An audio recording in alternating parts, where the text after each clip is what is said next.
Welcome to New Jersey Now. I'm Brenda Blackman. Today, Governor Christie, YouTube sensation, how the governor is making use of social media and how it's made him a national star in the world of politics.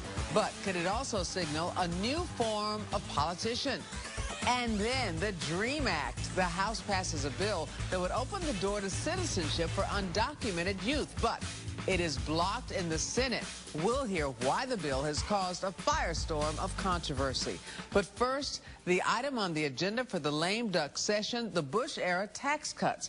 Democrats wanted them extended for the middle class only. Well, Republicans wanted cuts for everyone, including the wealthy. GOP leaders got their wish in a compromise with President Obama, and it's left many Democrats feeling left out in the cold. Sharon Crowley has more. I think it's tempting not to negotiate with hostage takers, unless the hostage gets harmed.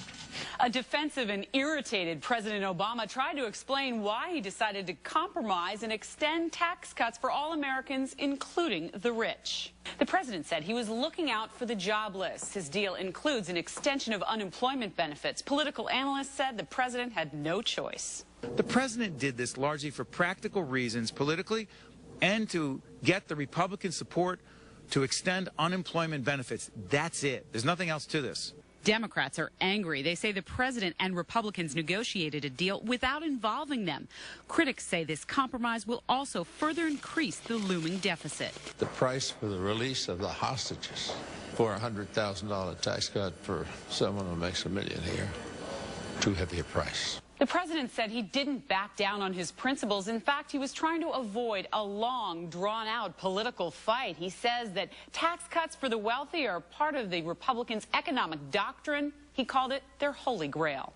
We can do a whole bunch of other stuff, but if the economy is not growing, if the private sector is not hiring faster than it's currently hiring, then we are going to continue to have problems no matter how many programs we put into place. The president also seemed to relish in the fact that more of his critics, Republicans, will be in Congress next year, so they can share the responsibility of trying to get things fixed. Sharon Crowley, Mine 9 News. So what could this all mean for the Garden State if it passes both the House and the Senate? Joining me for more, Deborah Howlett, who is president of New Jersey Policy Perspective, and Jerry Cantrell, who is president of the Common Sense Institute of New Jersey. Welcome to the show to both of you. Thank you. Okay, Democrats are not in favor of this deal, and with the sticking point really centering around estate taxes. Democrats say it's a giveaway to the ultra-rich. What's your reaction to that? Well, I think, first of all, the issue that's being raised is tax cuts. It's not really a tax cut. It's a continuation of the current levels of taxation. The rhetoric that's playing out in the political theater down in Washington is putting many of these people as pawns in the discussion that's going on as far as the people who are unemployed and the people who are under that $250,000 threshold. Do you really think it's a giveaway to everyone? Well, it's a giveaway to the rich. I don't think that most folks are going to notice much difference in their paycheck one way or the other. But I think the president achieved some very important goals that he had, including extension of the unemployment benefits, and the Republicans were never going to let that happen unless they got some of these tax cuts for the rich. The thing that's made Democrats the most upset, and progressives who believe in a fair tax policy for all Americans, is the estate tax cuts. This is clearly a tax cut. This wipes out $400 billion worth of tax cuts for the wealthiest people whose value is worth $5 million or more, and they'll be freed up from having to pay any of taxes on that wealth. And that's what Democrats are most upset about. And you know, most of us get kind of confused and everything when it comes to these tax cuts. And I mean, even here in the Garden State, I mean, when Governor Christie started talking about vetoing immediately after, you know, it was passed here in the Garden State, should the wealthy be making sacrifices? I mean, shouldn't we be asking more of them, especially if the economy is going through the struggle it is right now? Well, now is not the time to change the tax policy. The bottom line is the economy is in such a precarious situation that we don't want to be imposing negative impacts on the economy going forward. The estate tax is a double and triple tax in some cases on people who have earned that money. They've paid the original tax on the income, and now all of a sudden, because they're transferring that wealth to another generation who may need that money to run these businesses, etc., we're just, imposing additional burdens on these people unnecessarily. Well, that's ridiculous. Even Warren Buffett agrees that that money should not be transferred within the family, that some of it should go to benefit society. He and Bill Gates of Microsoft have come out and said that you've accumulated this wealth, you should share it with the public. And they're doing it through a foundation. It should be done through taxes, through the government, so that the people can decide how it's spent rather than them parceling it out. But at the same time, conservatives say, oh, we shouldn't change tax policy. Well, they don't want to change tax policy when it comes to increasing taxes, but they sure want to change tax policy when it comes to cutting taxes. $1 trillion, can we afford it?